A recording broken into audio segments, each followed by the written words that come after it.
Monsieur le Président, Mesdames les ministres, Monsieur le ministre, Monsieur le Président de la Commission, Madame la rapporteure générale, chers collègues, la Commission des finances a choisi de rendre un avis défavorable sur le projet de loi de financement de la sécurité sociale pour 2026 dans sa version qui nous a été transmise par l'Assemblée nationale.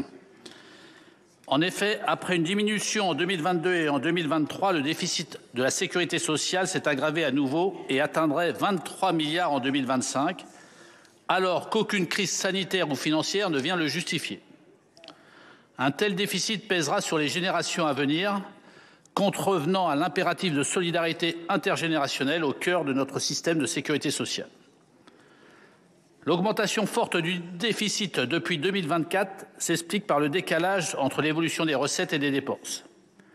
Alors que l'augmentation des dépenses avait toujours été inférieure à celle des recettes, sauf en 2020, cette tendance s'est inversée en 2024 et 2025 en raison de la conjoncture économique défavorable, de la démographie et de la revalorisation des prestations sociales sur l'inflation.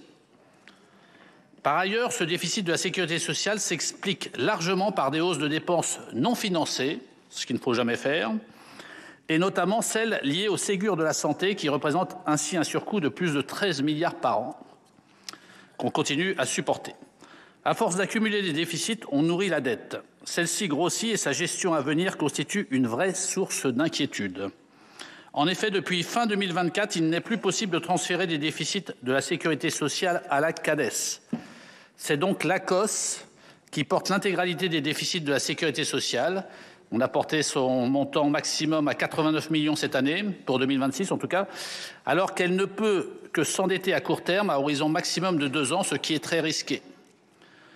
Pour autant, un nouveau transfert de dette à la CADES n'est pas envisageable en l'absence d'un plan sérieux de reprise en main de la trajectoire des comptes sociaux. S'agissant de 2026, dans la copie initiale du PLFSS, le gouvernement anticipait un déficit de 17,5 milliards d'euros. La réalisation de cet objectif est hautement improbable.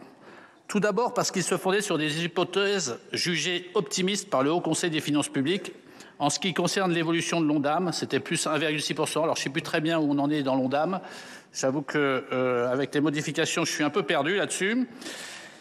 Et il y a aussi la croissance de la masse salariale en 2026 que le gouvernement a décidé de retenir à plus 2,3%, ce qui est beaucoup.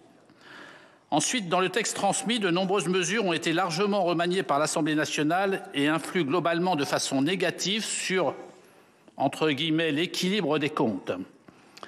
Les mesures en recettes, minorées par une baisse des transferts de l'État vers la sécurité sociale, représentaient un gain de 2,5 milliards dans le texte initial. En particulier, l'application des cotisations sociales au complément de salaire générait 1,2 milliard de recettes supplémentaires. Cette proposition a pourtant été largement vidée de sa substance par l'Assemblée nationale. Le gouvernement a proposé également une taxe sur les cotisations perçues par les organismes complémentaires de mutuelles, devant rapporter 1,2 milliard, taxe supprimée par l'Assemblée nationale. Pour ce qui concerne les dépenses, l'objectif du texte initial était de réaliser des économies à hauteur de 9,1 milliards. En particulier, le gel de la revalorisation des prestations sociales, supprimé par l'Assemblée nationale, encore une fois, devait rapporter 2,7 milliards, qu'il est très regrettable de ne pas réaliser.